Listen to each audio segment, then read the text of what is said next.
आज जो हमारे यहाँ पर गेस्ट हैं उनके YouTube के ऊपर 3 मिलियन से ज्यादा सब्सक्राइबर्स हैं, लेकिन आज तक उन्होंने अपना फेस रिवील नहीं किया है। आज पहली बार उनका फेस रिवील होने वाला है। उनका मोटिवेशनल चैनल है। So please give an energetic and warm welcome to the founder of mister proton.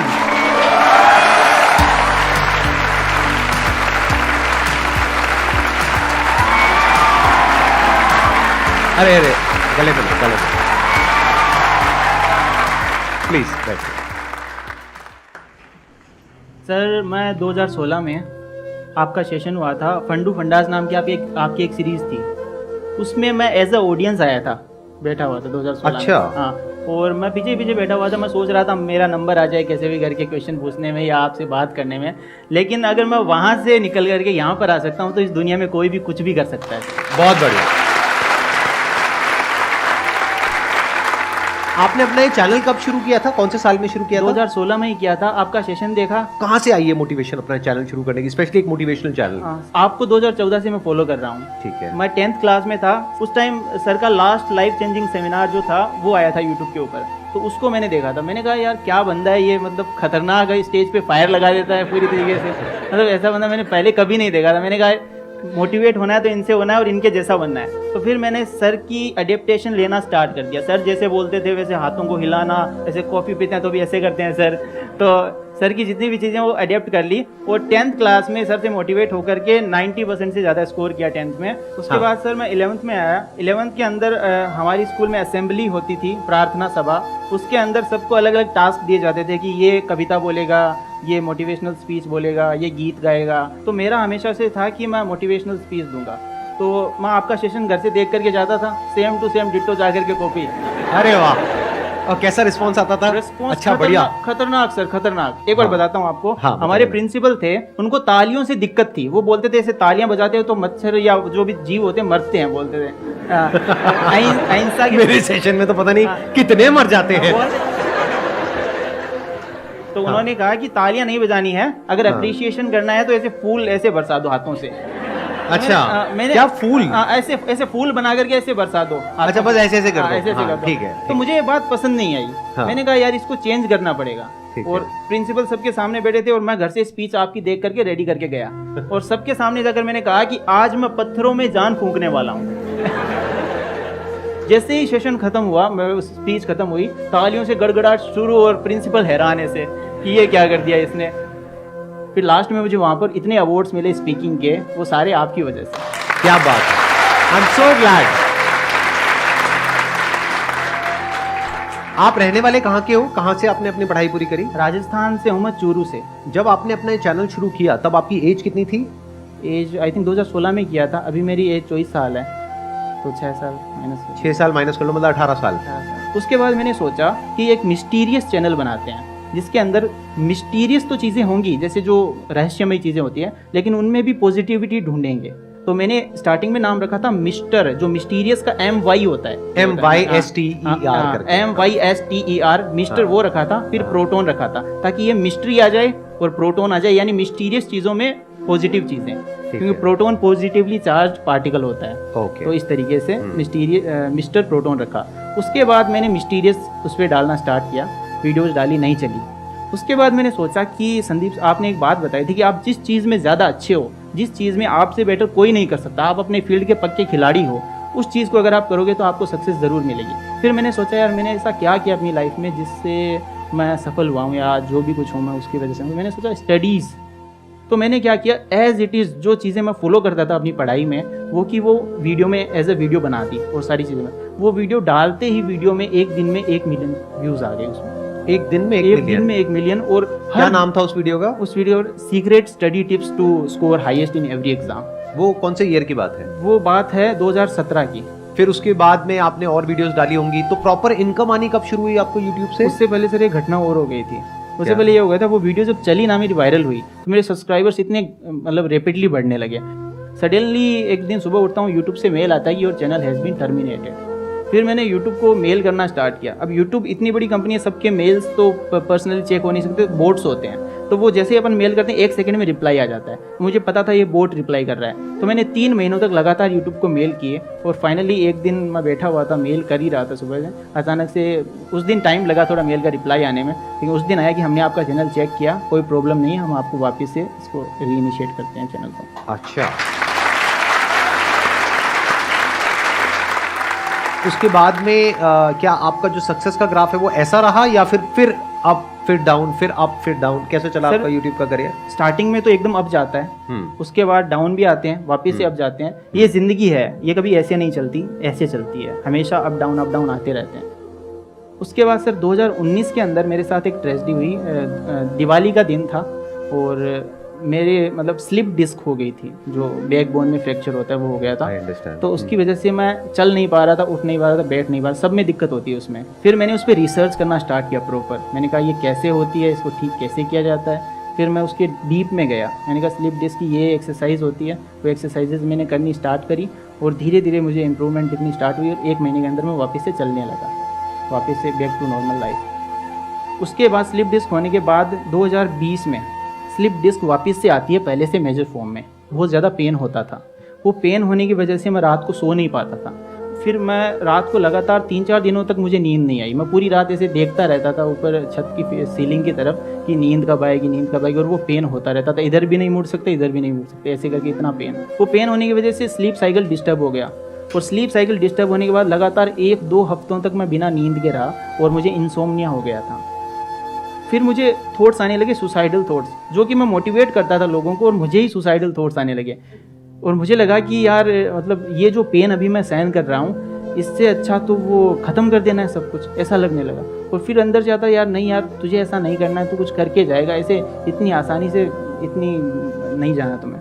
तो उसके बाद एक दिन से रैंडमली मैं इसके बारे में रिसर्च कर रहा था। एक डॉक्टर मेरे सामने आए, वीडियो आई उनकी, डॉक्टर के वर्मा नाम था उनका।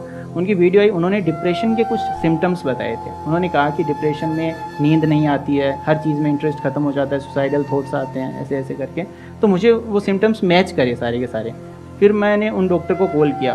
फिर सुबह अगले दिन मैं उन डॉक्टर साहब के पास पहुंच गया। मैंने कहा सर ऐसा ऐसा हो रहा है, मुझे नींद नहीं आ रही है। तो बोला आपको डिप्रेशन है। मैंने कहा सर डिप्रेशन मुझे कोई प्रॉब्लम ही नहीं है, कोई स्ट्रेस ही नहीं लिया मैंने कभी आज तक ज़िंदगी में, मोटिवेटेड इंसान हूँ मैं, लोगों को मोटिवेट करता हूँ। तो बोला आजकल एक इंडिजिनस डिप्रेशन नाम की चीज़ है, जो ऑटोमेटिकली आजकल जो हम फूड हम खाते हैं उसमें सारे पौष्टिक वो तत्व नहीं होते, उसकी वजह से हार्मोनल लेवल इम्बैलेंस हो जाता है। जो सेरोटोनिन होता है उसका लेवल कम हो जाता है, जो फील गुड हार्मोन है वो कम हो जाते हैं और जो फील बैड हार्मोन्स है वो बढ़ जाते हैं, जैसे कोर्टिसोल वगैरह। I am not a health professional but मैं अपना एक्सपीरियंस शेयर कर रहा हूँ आप सबके साथ। तो उसके बाद में मैंने उनका ट्रीटमेंट लेना स्टार्ट किया। अब ट्रीटमेंट लेना स्टार्ट किया तो मुझे नींद आने लगी, सब कुछ ठीक होने लगा, पहले की तरह होने लगा, सब कुछ अच्छा लगने लगा। उस टाइम सर जब मैं डिप्रेशन में था और नींद नहीं आती थी, रात को मैं आपकी वीडियो देखता था, क्योंकि डर लगता था अंदर से कि अब ज़िंदगी कम ही दिन हो गया, लेकिन अपने फेवरेट इंसान की वीडियो देख लेते हैं। तो आप स्पिरिचुअलिटी में बताते थे इंसान कभी मरता नहीं है, सिर्फ शरीर मरता है, हम अमर रहते हैं। तो मैंने कहा चलो मरेंगे तो शरीर मरेगा, अपन तो जिंदा रहेंगे, कोई दिक्कत मतलब मेरी वीडियोस को लोग अलग तरीके से भी इंटरप्रेट कर लेते हैं। I understand. हाँ, मैं समझ गया, क्योंकि हर कोई मेरी वीडियो को अपनी जो सिचुएशन है उसके हिसाब से इंटरप्रेट करता है। Right, I understand. तो मैंने सोचा उससे मुझे हिम्मत मिलती थी, मैंने उससे लड़ने की, मैं हार नहीं मानता था। मैंने कहा वो डर खत्म हो जाता था ना अंदर से, अगर डर खत्म हो गया फिर डर क्या लगेगा किसी चीज से। मैंने अभी देखा, अभी कुछ टाइम पहले आपके चैनल पे आपने कम्युनिटी पोस्ट किया है कि अभी डिप्रेशन की प्रॉब्लम अभी भी चल रही है। तो आप एग्जैक्टली बताएंगे अभी क्या हो रहा है उसमें? सर ऐसा डिप्रेशन का जो ट्रीटमेंट होता है ना, वो काफ़ी लंबे समय तक चलता है। ऐसा नहीं है 1 महीने दवाई ली उसके बाद दवाई बंद कर दी। तो मैंने क्या किया, सही होते ही दवाई बंद कर दी थी। मेरी सबसे बड़ी गलती ये थी। हाँ, ये गलती है, ये मैंने गलती थी, मैंने दवाई अपने आप से बंद कर दी थी, जबकि साइकेट्रिस्ट से बिना पूछे आपको दवाई बंद नहीं करनी चाहिए। वो और कब बंद करी आपने दवाई? ये मैंने 2020 में 2-3 महीने लेने के बाद बंद कर दी थी। ओहो, अच्छा। उसके बाद बंद, वो फिर डिप्रेशन का एपिसोड दोबारा आता है वो और बुरे तरीके से आता है। तो अब जब डिप्रेशन का टाइम था और मैं दवाई ले रहा था, तब मुझे पता चला कि यार मैं अकेला सब कुछ नहीं कर सकता, टीम बनानी पड़ेगी। उस टाइम सब कुछ अकेला करता था, स्क्रिप्टिंग, वॉइस ओवर, एडिटिंग, सारा काम मैं अकेला करता था। उसके बाद पता चला कि सबकी टीम होती है, एक टीम बना लेते हैं। तो स्टार्टिंग में मैंने एक राइटर को ज्वाइन करवाया, उसके बाद में एक एडिटर को पकड़ा, ऐसे करके पहले 3 जनों की टीम बनी। उसके बाद आज हम 10 जनों की टीम है जो इस चैनल पे वर्क कर रहे हैं। स्टार्टिंग में सर मैं बताऊं, हमारे एरिया में 10,000 रुपये महीना भी बहुत ज़्यादा मानते थे कि 10,000 रुपये महीना भी बहुत ज़्यादा होता है। आज मैंने 10 लाख टच कर दिया है महीने का।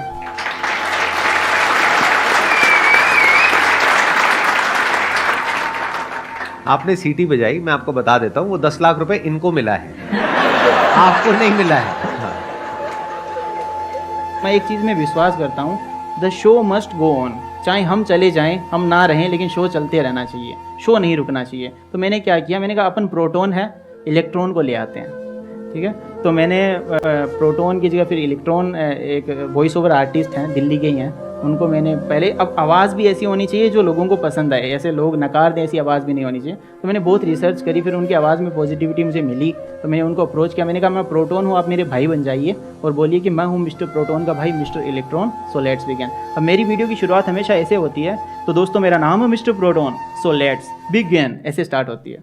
तो उन्होंने अब ऐसे कर दिया कि मैं हूँ मिस्टर प्रोटॉन का भाई, मिस्टर इलेक्ट्रॉन। तो ऐसे करके उनकी वीडियोस आने लगी अभी, और मुझे थोड़ा सा ब्रेक मिल गया बीच में, ताकि मैं मेडिसिन लेकर के वापस से बैक टू ट्रैक आ सकूँ। और अभी इस सेशन के बाद मैं वापस से स्टार्ट कर दूँगा वीडियोज़ बनाना। एक्सीलेंट जी, और आपको करना ही चाहिए।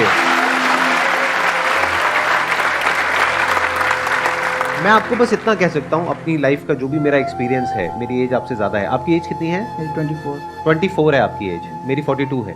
तो मैंने लाइफ में बहुत कुछ देखा है, बहुत उतार चढ़ाव देखे हैं, और भी लोगों के एक्सपीरियंसेस देखे हैं, अपनी फैमिली में भी देखे हैं, खुद के भी माइंड के लेवल पे, बॉडी के लेवल पे बहुत तरह के एक्सपीरियंसेस देखे हैं। मैं बस आपको इतना ही कहना चाहूँगा कि ये जो फेजेस आते हैं ना हमारी लाइफ में, ये टेम्पररी होते हैं, बस इसको हमेशा याद रखना है। और हर प्रॉब्लम का सोल्यूशन होता है। कोई भी प्रॉब्लम कितनी भी बड़ी आपको लग रही हो उस टाइम पे, यानी आज हो सकता है आप लोगों की लाइफ में कोई बहुत बड़ी प्रॉब्लम हो, लेकिन वो आज बड़ी लग रही है, आने वाले 1 साल तक अगर आप हिम्मत रखते हो तो मेरी इस बात को याद रखना, 1 साल बाद आपको याद तक नहीं रहेगी कि ऐसी कोई प्रॉब्लम आई थी।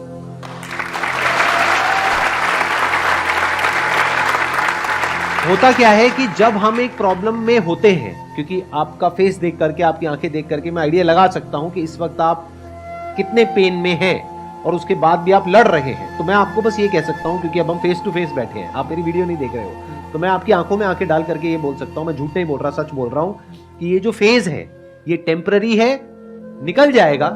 थोड़ी सी हिम्मत रखनी है, अपने काम पे ध्यान देना है, और 6 महीने के अंदर अंदर सब पास्ट में हो जाएगा। Thank you sir. और वापस से सब कुछ बढ़िया होगा। सर ने जो भी बात कही वो बिल्कुल सही है। मैं डॉक्टर साहब के पास जितनी बार जाता था, मैं उनको हर बार नई प्रॉब्लम बताता। मैं कि सर इस बार बाल झड़ रहे हैं, इस बार यहाँ पेन हो रहा है, इस बार हाथ दर्द कर रहा है। तो बोलते थे तुम है ना खुद की बॉडी सेंट्रिक हो गए हो, पूरे दिन बॉडी के बारे में सोचते रहते हो और कोई काम करते नहीं हो, तुम बिजी हो जाओ, उसके बाद देखना सारी प्रॉब्लम अपने आप सॉल्व हो जाएगी। तो ये बात सही है कि हमें बॉडी सेंट्रिक नहीं हो ना, बिजी किसी न किसी काम में बिजी हो जाते हैं तो सारी प्रॉब्लम चली जाती है। और प्लस बॉडी के लेवल पे अगर कोई प्रॉब्लम आती भी है, तो अगर तो वो एक्चुअल में बड़ी प्रॉब्लम है, यानी जैसे इन्होंने बताया स्लिप डिस्क है, तो आपको एक्सरसाइज करके उस प्रॉब्लम का सॉल्यूशन निकालना है। या फिर अगर आपको पता लग चुका है ये बात, अगर इतनी अवेयरनेस है आपके अंदर कि एक्चुअल में फिजिकली है ही नहीं ये प्रॉब्लम, मतलब चेकअप करा लिया ना, एंडोस्कोपी करा लिया, अब इससे ऊपर और क्या कराऊं, तो मुझे पता है ना कि नहीं है। अगर अभी भी प्रॉब्लम हो रही है तो वहम है, तो वहम का क्या इलाज है? टेम्पररी है, भिड़ जाओ उससे।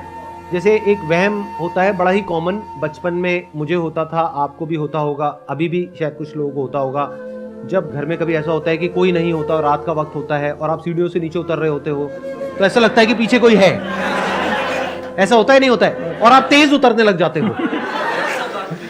कभी ऐसा फेस किया है ना आप लोगों ने? तो अब इस प्रॉब्लम का क्या सोल्यूशन है? पीछे मुड़ के देखो। ये वहम है ना, पीछे मुड़ के देखो, अबे कौन है, सामने आ। नीचे उतरने की बजाय ऊपर चढ़ो। सच बता रहा हूं आपको, भिड़ जाओ उस फियर से। बोलो रोज रोज मरने से अच्छा है इस भूत की वजह से एक ही बार मरेंगे, अब या तो तू नहीं या मैं नहीं। भिड़ जाओ पूरी तरीके से, हमेशा के लिए उस प्रॉब्लम का सॉल्यूशन निकल जाएगा।